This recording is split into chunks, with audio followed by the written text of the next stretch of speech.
비선 실세 의혹을 전면 부인한 최순실 씨의 인터뷰가 나온 이후 오히려 논란은 더 확산하고 있습니다. 최 씨가 대통령 연설문뿐 아니라 국가 사업에도 손을 댔다는 의혹까지 제기되면서 파장은 커지고 있습니다. 네, 최 씨의 최측근이죠. 고영태 씨가 자진 출두해서 검찰 조사까지 받으면서 국정농단의 실체가 밝혀질지 관심이 모아지고 있는데요.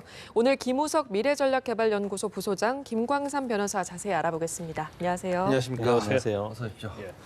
네, 일단 최 씨의 최측근 인사죠. 고영태 씨가 자진 출두해서 검찰 조사까지 받고 있습니다. 그런데 어제는 또 최순실 씨가 인터뷰를 나오지 않았습니까? 최순실 씨 인터뷰. 그동안 이제 잠적했다고 알려졌던 두 사람이 스스로 이렇게 모습을 드러내고 있어요. 이거 어떻게 좀 해석을 해봐야 될까 싶어요.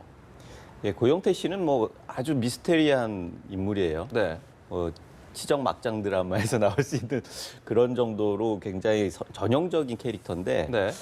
보면은 뭐 아주 사람들이 궁금해하는 게 어떻게 펜싱 선수 금메달리스트가 또 그 자파점을 해가지고 백을 만들어서 대통령이 들고 다닐 수 있는 그런 정도로 했느냐. 거기서부터 시작해서 나중엔 뭐 호스트바까지 여러 가지 그 추문들이 나오고 있습니다. 네.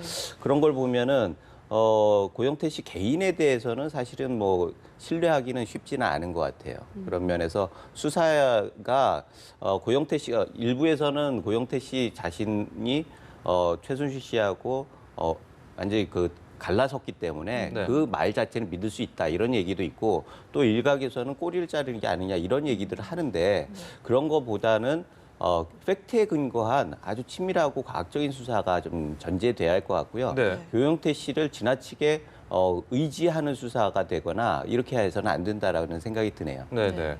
그 고영태 씨 입을 통해서 어떻게 좀 최순실 씨를 둘러싼 의혹들을 좀 밝혀볼 수 있을 걸로 보이십니까? 일단은 단초는 되겠죠. 단초는 되겠는데 고 씨의 입만 바라보고 있어서는 네. 실체를 바라보기에는 여러 가지 한계가 있다. 네, 그리고 네. 지금 그 이후에 최순실 씨도 얘기하지만은 고영태 씨와 차은택 씨 간의 갈등이 이번 사태의 계기가 됐다 이런 얘기가 나오지 않습니까? 네. 결국은 고영태 씨는 그 이후의 상황에 대해서 정확하게 알지는 못할 수도 있어요. 네. 그런 면에서 고영태 씨 개인만 가지고 뭐 이렇게 전체의 실체를 알 수 있다라고 하는 섣부른 예단은 좀 지금으로서는 어려운 얘기가 아닌가. 결과를 지켜봐야겠지만. 네, 네. 지금 보면 안 그래도 지금 말씀하시지만 고영태 씨와 최순실 씨 사이가 틀어져서 그럴 수도 있고 뭐 또 꼬리 자르기일 수도 있고 뭐 여러 가지 설이기 때문에 명확하게 뭐 이야기를 할 수 있을까 싶긴 하지만 지금 만약에 고영태 씨를 불러다가 조사를 한다면 어떤 내용을 좀 중심으로 좀 캐낼 수 있을까 싶은 생각이 들거든요. 그러기에 앞서서 우리 최순실 게이트, 우리가 게이트라고 얘기한다면 네. 좀 이 어떤 그와 관련돼서 실체 진실을 밝히기 위해서 어떤 노력을 해야 하느냐 이제 그런 부분이 있어요. 더 두 필요하겠죠. 가지 예. 방향이 있을 수 있겠죠. 어떤 관계된 사람들을 조사하는 부분이 있을 수 있고요. 예. 아니면 거기와 관련된 뭐 디지털 포렌식을 통한 어떤 통신 내역이랄지 이메일이랄지 컴퓨터랄지 이제 그런 거에서 조사를 하는 방법이 있는데 예. 사실 이 비선 실세와 관련된 부분에서 제일 핵심에 있는 게 고영태 씨, 차은택이거든요. 최근에 미래재단의 사무총장이었던 이제 이성환 씨가 많이 폭로를 했는데 네네. 고영태 씨는 굉장히 중요한 인물이죠. 중요한 인물인데 갑자기 필리핀에서 신변의 위협을 느껴서 한국에 오겠다고 그래서 검찰에서 이제 어제부터 조사해서 밤샘 조사를 하고 있지 않습니까? 네네. 굉장히 중요한 부분이라고 볼 수 있고요. 세계일보에서 일단 최순실 씨가 나는 뭐 전혀 뭐 혐의가 없다는 식으로 부인을 하지 않습니까? 예. 그 직후에 한국에 들어오고 귀국해서 조사를 받는데 거죠. 네. 그게 과연 기획적인 귀국이냐 최순실 씨와 짜고 아니면 정말 와서 바른대로 얘기를 하려고 하는 것인지 뭐 바른대로 얘기한다는 것이 뭐 어떤 거에 따라 시각에 따라 달라질 그렇죠. 수 있겠지만요. 예. 그렇지만 일단 고영태 씨가 저는 개인적으로 지금 수사 과정을 보면 네. 좀 그동안 있었던 일에서는 사실대로 얘기할 가능성이 크다고 봐요. 왜냐하면 이 사건이 최순실에 집중이 돼 있는데 예. 고영태 씨가 옆에서 최순실을 도와준 것들이 범법 행위가 되는 것이 그렇게 많지 않다고 보거든요. 왜냐하면 예. 본인이 그중에서 일부 범법 행위에 대해서는 인정을 하고 네. 전말적으로 진실을 밝히는 게 굉장히 중요하다고 생각하고요. 네네. 또 고영태 씨와 최순실 씨의 관계가 마지막에 차은택과의 삼각관계에서 악화됐다고 본다면 고영태 씨가 최순실 씨에서 감정이 좀 있을 가능성이 크고 예. 또 고영태 씨의 입에 이 사건에 최순실 씨의 어디다 보면 운명이 좌우가 되기 때문에 두 가지 방향이 있을 수 있죠. 회유를 할 수도 있고 예. 아니면 위협을 할 수도 있어요. 네. 그런데 본인이 신변의 위협을 느꼈다고 하는 걸 보면 좀 위협에 가깝지 않을까 싶고 예. 본인이 필리핀이라는 데가 굉장히 법의 사각지대 아닙니까? 네. 많이 청부 살인도 일어나기 있기 때문에 자기가 이 필리핀에 있다 잘못하면 목숨도 유태로울 수 있다는 그런 판단할 가능성도 상당히 있다고 봐요. 그래서 예, 예. 갑자기 귀국해서 지금 밤샘 조사를 받는데 네. 검찰에서 지금 조사를 이렇게 굉장히 오랫동안 받고 있는데도 불구하고 검찰에서 어떤 내용을 진술했는가에 대해서는 아직 안 나오고 있거든요. 네. 그래서 검찰 조사가 끝나고 나면 어떤 내용을 진술이 했는가에 대해서 하였는가에 대해서 나올 겁니다. 네. 그거 자체가 일파만파가 될 수 있고 예. 어떤 수사의 촉매제가 될 수 있는 가능성이 크다고 봅니다. 그렇겠군요. 네, 지금 뭐 고영태 씨도 검찰에 소환이 됐고 특별수사본부가 출범이 됐잖아요. 뭐 여야가 특검 도입에 합의하게 되면 뭐 길어야 20여일 정도 이제 수사가 진행되는데 뭐 시한부 조직 아니냐 이런 지적도 나오는 것 같아서 이 제대로 수사가 가능할까요? 근데 이제 검찰의 수사가 뭐 뒷북 수사다 아니면 보여주기식 수사다는 여론의 문매를 많이 맡고 있지 않습니까? 네. 그래서 뭐 그건 뭐 충분히 비난을 받아도 마땅하다 저는 그렇게 생각해요. 근데 오늘 민주당에서 네. 특검 중단 선언을 했어요. 네, 네. 그런 특검에 대해서는 우리가 좀 알고 있어야 할 게 지금 현행법에 의하면 상설 특검으로 할 수 있을 가능성이 있고요. 만약에 상설 특검을 가지 않는다면 별도 특검으로 가야 한단 말이에요. 예. 근데 상설 특검과 별도 특검의 차이는 상설 특검은 현재 법에 의해서 바로 국회 의결을 하면 할 수 있는 상황이고요. 네. 별도 특검은 세월호 특별법처럼 새로 법을 제정해야 돼요. 시간이 좀 많이 걸릴 수는 있지만 근데 상설 특검법의 문제가 뭐냐? 이건 지금 추천위에서 2명을 추천하게 돼 있거든요. 예. 그러면 여당 한 명, 야당 한 명이 추천될 가능성이 큰데 거기서 대통령이 임명을 하게 돼 있어요. 네. 그럼 대통령이 지금 이 사건에 어떻게 보면 정점이 있는 사람인데 네. 거기에서 자기에 유리한 여당이 추천한 인사를 특검으로 임명할 가능성이 크다는 거죠. 그래서 야당이 지금 반발하고 있는 거예요. 네. 예. 그런데 별도 특검하게 되면 또 약간의 문제점이 특검의 시기와 대상과 그다음에 특검을 누굴 임명할 것이냐에 대해서 협의를 하는데 시간이 굉장히 많이 걸릴 수 있는데 예. 이게 사실 지금 수사의 골든타임이 계속 지나가고 있고요. 예. 어떻게 보면 증거와 관련된 부분들이 계속 인멸되고 있단 말이에요. 네. 그래서 신속성이 굉장히 중요해요. 그래서 제가 개인적으로 볼 때는 정말로 청와대나 새누리당이 특검을 하고 싶은 의지가 있다고 한다면 네. 상설 특검으로 하되 야당이 추천한 사람을 특검으로 임명하면 네. 서로를 만족시킬 수 있다. 저는 그렇게 보거든요. 예, 예. 그 애가 2012년도에 이명박 대통령과 관련된 내곡동 사저 특검 할 때도 예. 야당이 추천한 인사가 특검이 됐거든요. 예, 예. 그렇기 때문에 이걸 정말 단순히 새누리당이나 청와대만 관계된 게 아니고 국가 전반에 대한 유기와 시스템에 관한 문제이기 때문에 예. 당연히 그렇게 해야 한다고 봅니다. 네. 지금 말씀하신 대로 김 변호사님 말씀대로 골든타임을 좀 놓치고 있다 이런 지적 나오고 있거든요. 상설 특검을 하되 야당에서 추천하는 방안 어떻게 좀 판단하세요? 지금 계속 여야가 지금 계속해서 충돌하면서 시간만 늦어지고 있는 부분이 있거든요. 이거는 여야가 같이 싸울 문제는 아니라고 봅니다. 예. 이게 뭐 국민들이 계속 불안하고 이 분노가 계속 게이지가 올라가고 있는 상황 아닙니까? 네. 이게 시간을 끌면 끌수록 국민들은 더 정치 불신 그리고 분노가 더 높아가기 때문에 예. 이 부분을 어떻게든지 빨리 대안을 만들어서 해결을 하는 방향으로 하는 게 바람직하다 그런 예. 생각이 들고요. 실제로 특검 아까 말씀하셨듯이 그런 대안도 좋고 지금은 특검을 만들어 가지고 국민의 시선을 이 사건으로부터 조금 밀어낼 필요가 있어요. 그리고 네. 앞으로 이 그 공백 상태를 어떻게 메꿔나갈 것이냐 이런 쪽으로 논의를 이끌어 나갈 필요가 있다. 네, 이런 네. 사실 많은 사람들이 이게 너무 사건이 복잡해지니까 따라가기도 벅차고 그런데 네. 굉장히 분노하고 있거든요. 그런 면에서 이 특검은 그야말로 특검에 맡기고 하는 방향으로 가고 지금 정부에서도 청와대에서도 계속 이게 늦춰지면서 일을 키우는 거 아닙니까? 네. 결국은 검찰에 적극적으로 하도록 하고 우병우 수석을 진작에 좀 정리를 할 건 정리하고 이렇게 하면서 순차적으로 해가지고 문제를 해결했으면 크게 소프트 랜딩을 할 수 있었는데 네. 이 부분을 계속 끌다 보니까 결국은 검찰에서 특별수사본부를 만든다고 해도 국민들은 그거를 못 믿겠다라고 하는 상황까지 벌어졌어요. 예. 그리고 그 실체 그 수사 대상도 이제는 대통령의 통칭에까지 이르렀단 말이죠. 이러면 더 이상 검찰은 믿을 수 없다라고 되기 때문에 네네. 이런 경우에 특검을 피한다. 이거는 사실 현실적으로 불가능하고 예. 일부 청와대에서는 왜 여당이 특검법을 받았느냐 이런 불만을 하는 사람도 있다고 그래요. 네. 그런데 그런 건 그렇게 받아들일 게 아니라 청와대에서 먼저 특검을 국회에서 보내오면은 우리가 그러니까 적극적으로 임하겠다라고 하면서 일단은 이 부분은 불을 좀 끄는 방향으로 하는 게 더 현명한 방법이다 이렇게 볼 수가 있어요. 예. 네, 지금 뭐 최순실 씨가 독일에 체류한 지 2달 가까이 돼가고 있는데 행방이 묘연하지 않습니까? 이러다 보니까 누군가 돕고 있다 이런 의혹도 제기되고 있는데 이건 어떻게 봐야 할까요? 충분히 그렇게 생각할 수 있습니다. 네. 지금 뭐 한두 명이 이동하는 게 아니거든요. 네. 1살짜리 어린 꼬마애하고 말레마리에 뭐 그 많은 그 식구들 네. 그리고 그 애완동물도 한 10여 마리 같이 이동하는데 그게 그 혼자서 이렇게 할 수 있는 건 네. 아니거든요.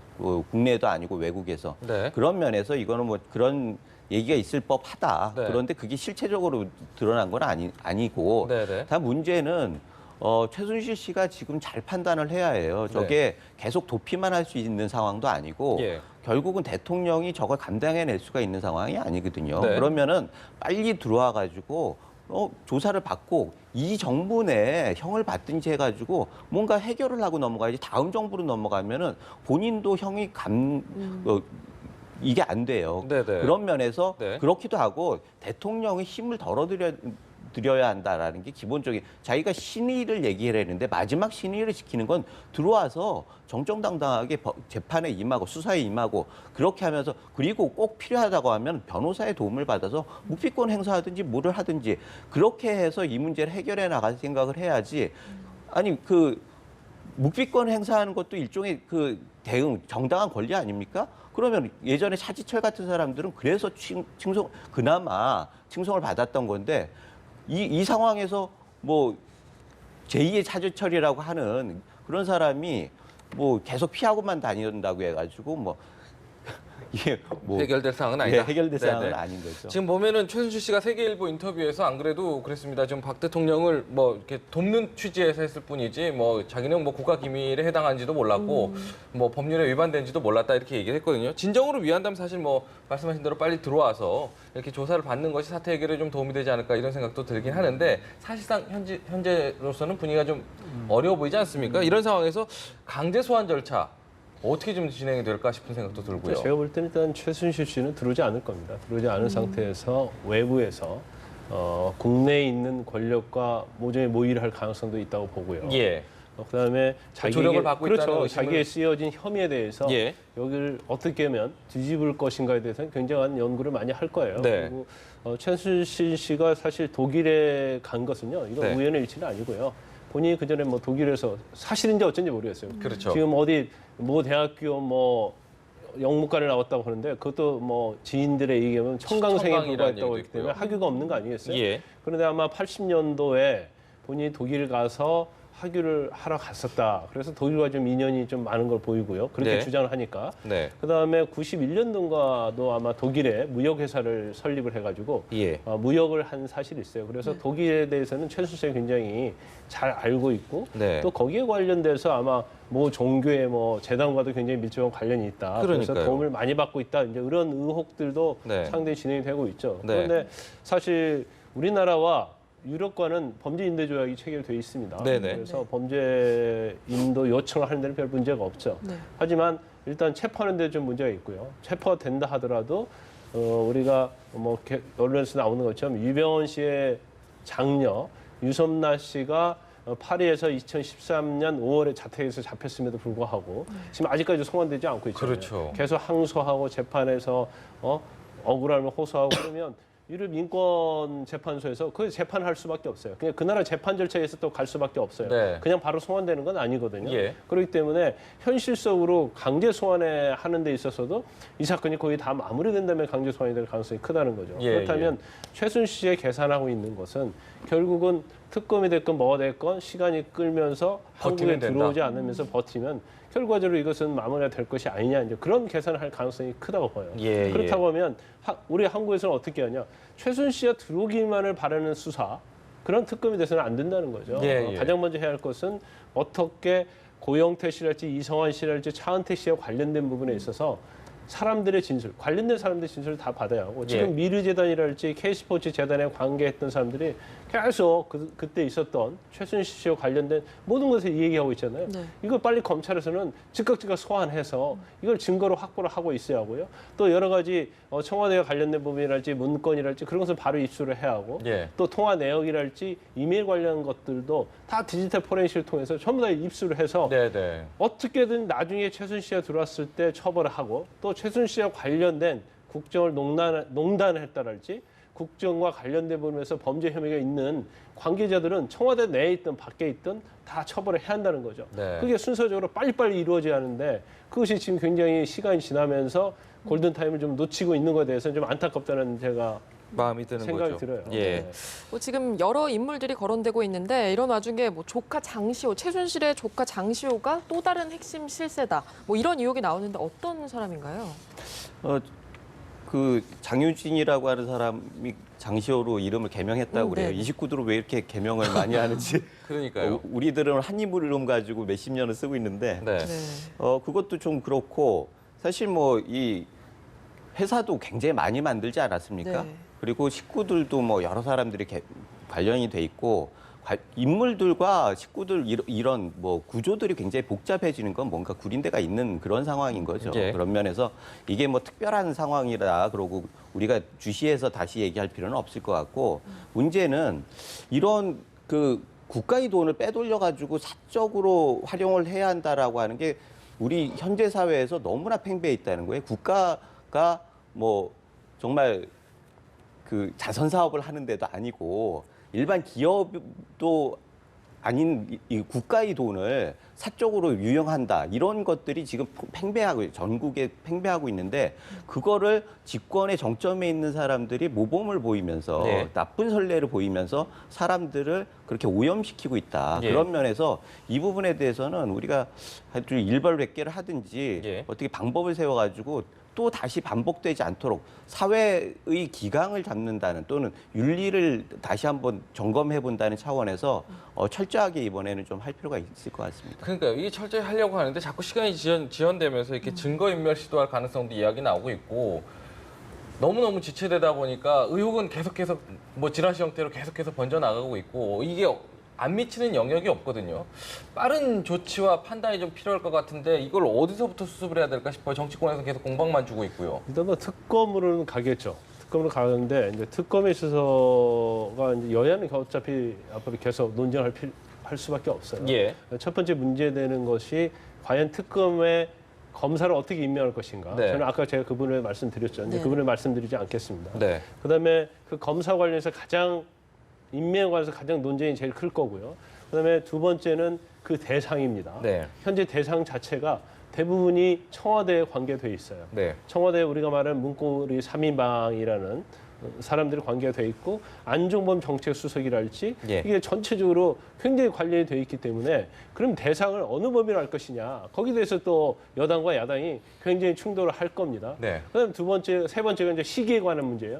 시기 자체는 지금 상설특검법에 의하면 아마 최장 기간이 110일로 알고 있어요. 그럼 과연 110일을 수사를 하다가 안 되면 이거 마무리할 것이냐? 예, 예. 그렇지 않다는 거죠. 그래서 민주당에서 또 야당에서 별도 특검법을 주장하는 이유 중에 하나도 바로 시기와 관련해서 그렇죠. 이 기간을 대폭 연장할 수 있도록 하자는 거예요. 이게.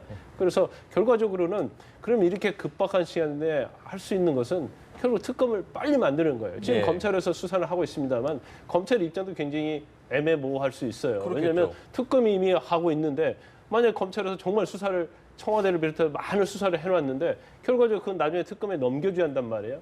그러면 나중에 결과가 좋게 나온다고 해서 검찰의 공은 아니에요. 그렇죠. 어쨌든 간에 검찰은 특검이 잘해도 요거다 먹고 못해도 요거다 먹을 수 있는 그런 위치밖에 없기 때문에 검찰이 굉장히 엉거주춤한 상태로 수사를 할 수밖에 없다는 거죠. 그 사이에 계속해서 증거는 인멸될 가능성도 있고 그렇죠. 시기는 놓칠 가능성이 큰 거고요. 인멸될 가능성이 있다고 보는데 네. 가능성이 아니라 인멸이 지금 되고 있다고 봐야 합니다. 있을 수밖에 없겠죠, 그렇죠. 사실상. 당연히 예. 그러겠죠. 관계자들이 네. 청와대에 있든 청와대 밖에 있든 사람들이 다 자기를 위해서는 증거인멸 다 하고 있겠죠. 네, 네. 그래서 이 부분에서 정치권에서 빨리 해결책을 내놓아야 한다는 거죠. 예, 예. 지금 정치권에서도 뭐 청와대 내각 인적 쇄신해야 된다 이런 목소리가 계속 나오고 있는데 아마 박 대통령이 다음 주쯤에는 인적 쇄신 카드를 꺼낼 것이다 이런 전망이 나오고 있거든요. 문고리 권력 3인방이 포함될지도 궁금한데요. 사실 좀 이게 계속 타이밍을 놓쳐가지고 네. 지금 처음에 기자회견 하실 때도 먼저 특검을 해오면은 수사에 적극하게 임하겠다. 그리고 인적 쇄신을 하겠다라고 얘기를 하셨으면은 그나마 진정성을 좀 보일 수 있는데 그런 얘기 없이 그냥 일방적으로 자기 당신 소회를 그냥 말씀하시고 네. 그다음에 녹화해가지고 방영하고 그리고 끝난 다음에도 뭐 특별한 조치가 없이 지나고 정치권에 맡겨놓는 상황이란 말이죠. 그리고 정치권에서 특검을 하겠다라고 얘기했을 때 뭐 거기에 대해서도 이런 방구 특별하게 대답이 없고 예. 이런 상황을 계속 보면서 역시 청와대는 이제 그 자체적으로 뭐 해결할 능력을 상실했나 보다. 이런 국민들이 불안이 있는 거예요. 네. 그러면 이 공백을 어떻게 메꿀 것이냐. 지금 우리나라가 굉장히 위험한 상황, 국가적으로도 안보적으로도 위험하고 네. 경제적으로도 굉장히 위기에 있는 게 사실입니다. 이런 상황에서 이 국정 공백을 어떻게 메꿀 것이냐라고 하는 정치권에서의 그 해법을 좀 찾을 필요가 있다. 네. 지금 아까 말씀하셨듯이 굉장히 중요합니다. 특검 부분, 이 사실의 실체를 밝히는 것, 이것도 굉장히 중요하죠. 이게 국민들이 분노하고 있으니까. 네. 이 부분은 그걸대로 하고 이제 국정의 중심을 어떻게 갈 거냐라고 하는 부분들에 대해서 정치인들이 좀 머리를 맞대고 할 필요가 있어요. 왜 그런 걸 못합니까? 거국내각 얘기를 하잖아요. 거국내각을 위해서 아니 그 각 진영들 정당들이 다른 의견들을 할 수는 있지만 그런 것들을 국회 원로들이 모여가지고 왜 머리를 맞대고 대안을 못 만들어내냐 말이죠. 그런 것들을 해서 그 제안을 가지고 각 당도 설득하고 청와대를 설득하고 이런 과정을 보여야지 그다음에 국가가 좀 안정이 돼 있다라고 하는 국민적인 안정감을 좀 만들 수 있는 거 아니겠습니까? 그런 면에서 지금 정치권은 야당도 그래요. 야당도 지금 막 물 만났다라고 이렇게 하는 거는 사실은 지금 문재인 대표도 그렇고 문재인 대표는 기존 전략이 박근혜 대통령과의 각을 계속 유지하면서 5년 동안 본인의 그 입지를 해온 과정이었는데 예. 이제는 박근혜 대통령이 없어지면은 그러면 문재인 대표도 사실 이 틀에서 없어져 버리는 그런 결과적으로 불리한 상황이기 때문에 이제는 그 책임감, 국가에 대한 책임감 이런 부분들로 더욱더 좀 집중을 할 필요가 있겠다 이런 생각이 드네요. 네. 제가 아까 수사의 골든타임이라는 얘기를 했었는데 네. 청와대의 골든타임이 있는 거예요. 예. 지금 굉장히 국민이 들끓고 있지 않습니까? 예. 그런데 청와대는 침묵하면서 뭉그적거리고 있는 거예요. 그런데 이 시간이 지나면 지날수록 그것은 엄청난 파장을 불러일으킨다고 생각해요. 예. 그럼 왜 청와대 자체가 이렇게 침묵하면서 지금 어떻게 할지를 모르고 있느냐? 그것은 청와대 자체가 다 이 사건의 당사자들이에요. 아, 예. 그렇기 때문에 결론을 낼 수 없는 거죠. 그런데 이게 정말로 지금 어제 이런 상황이 계속되면요. 정말 국가 위기고요. 예. 국가 시스템 붕괴가 된다고 봅니다. 예. 그래서 거국내각이 됐건 특검이 됐건 빨리 수용을 해서 아무튼 신속히 하는 게 제일 중요한데 네. 지금 국가가 위기되고 어떻게 보면 박근혜 대통령의 권유 상실할지 지도력 상실 또 네. 직무 수행 능력에 대해서 지금 어떻게 보면 의구심을 갖게 될 수밖에 없잖아요. 예. 그런데 그러한 것들이 일어나고 있는 징표가 저는 어제 뭐 이게 그렇게 볼 수도 있고 안 볼 수도 있지만 어제 부산에서 지방자치대회가 열렸어요. 예. 근데 박근혜 대통령이 거기 참석을 했어요. 첫 네. 외부 네. 행사였죠. 정도로. 사과 첫 외부 이후에. 행사였죠. 그런데 거기 자리가 1000자리였는데 800석밖에 차지 않았어요. 사진 보고 깜짝 놀랐습니다. 그 저도. 대통령이 오는데 네. 빈자리겠다는 건 말이 되지 않죠. 네. 그리고 만약에 이게 정말 어쩔 수 없이 800명밖에 되지 않다고 하면 그 200자리는 원래 비오는 게 아니고 치웁니다. 그렇죠. 그런데 그것까지 이루어지지 않고 있다는 것은 지금 이 사소한 것부터 국정 공백이 이루어지고 있고 네. 그다음에 이게 위기가 시작되고 있다 그렇게 봐야 하는 거예요. 네, 그래서 네. 본인들의 어떤 안위보다도 국가와 국민을 위해서라고 한다면 빨리 결단 내리고 네. 빨리 모든 게 신속히 진행이 돼야 한다는 거예요. 예. 거국적 중립 내각에 대해서도 반대할 건 빨리 반대해야죠. 나는 반대한다. 그 대신 인적 쇄신을 하겠다. 그러면 인적 쇄신을 어떻게 할 것인가? 네, 네. 근데 인적 쇄신에 대해서도 사실 굉장히 좀 애매한 면이 있죠. 왜냐하면 전부 다 사퇴를 해버리면 그다음에 그렇죠. 국정을 누가 이끌 것인가. 그렇다고 한다면 거기에 대한 플랜을 제시를 해줘야 돼요. 첫 번째, 최순실 게이트에 가장 관련된 의혹이 있는 사람부터 1차로 내보내고 예. 그다음에 어느 장관 내보내고 그다음에 총리 내보내고 그런 식으로 해서 플랜을 짜서 국민한테 사죄하면서 이걸 빨리 밝혀줘야지 네. 이렇게 어물쩡하면서 이 시간이 다 지나면서 국가의 위기와 시스템은 붕괴되고 있다는 거예요. 네. 이제 그 부분을 좀 정치권이 알아야 한다고 봅니다. 그 시스템이 무너지고 있다는 그 표현, 그 단적인 사례가 아니었나 싶어요. 그 200석 이상 빈 자리 자체가 벌써 유기적으로 무너지고 있구나, 조직적으로 움직이지 않고 있구나라는 걸 보여주는 단면인 것 같은데, 이런 가운데서 지지율도 지금 보면은 떨어지고 있습니다. 계속. 오늘 갤럽 조사가 하나 나왔는데요.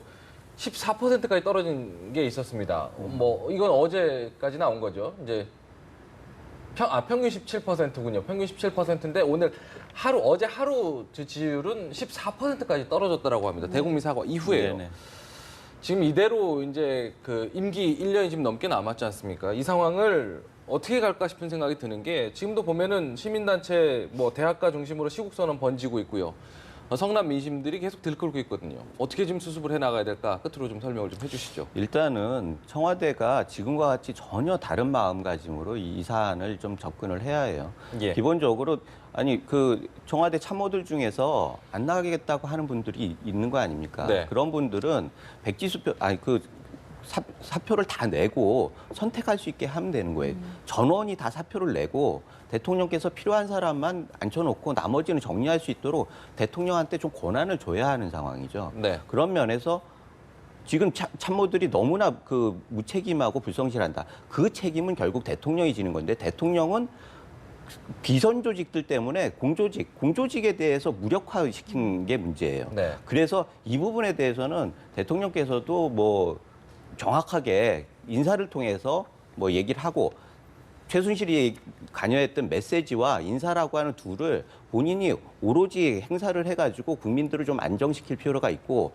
정치권은 또 청와대만 바라보고 있을 게 아니라 정치권 나름대로 국가의 책임을 지고 계속 뭔가를 만들어내야 해요. 국민들한테 희망을 주고 정책적으로 이게 그 방향을 제시해줘야 하는데, 거국내각 얘기만 나오면은 거국내각의 형태가 어떻게 되느냐, 특검 나면 특검의 그 구성이 어떻게 되고, 이런 것들을 가지고 소모적으로 계속 시간 끌게 하면은 그건 안 되는 거죠. 알겠습니다. 그러면 국민들은 계속 실망할 수밖에 없고 이 흐름은 계속 지속될 수밖에 없다. 그건 국가의 불행이다. 이렇게 볼 수가 있겠습니다. 예, 네, 알겠습니다. 알겠습니다. 오늘 말씀은 여기까지 듣겠습니다. 지금까지 김우석 미래전략개발연구소 부소장 김광삼 변호사와 함께했습니다. 고맙습니다.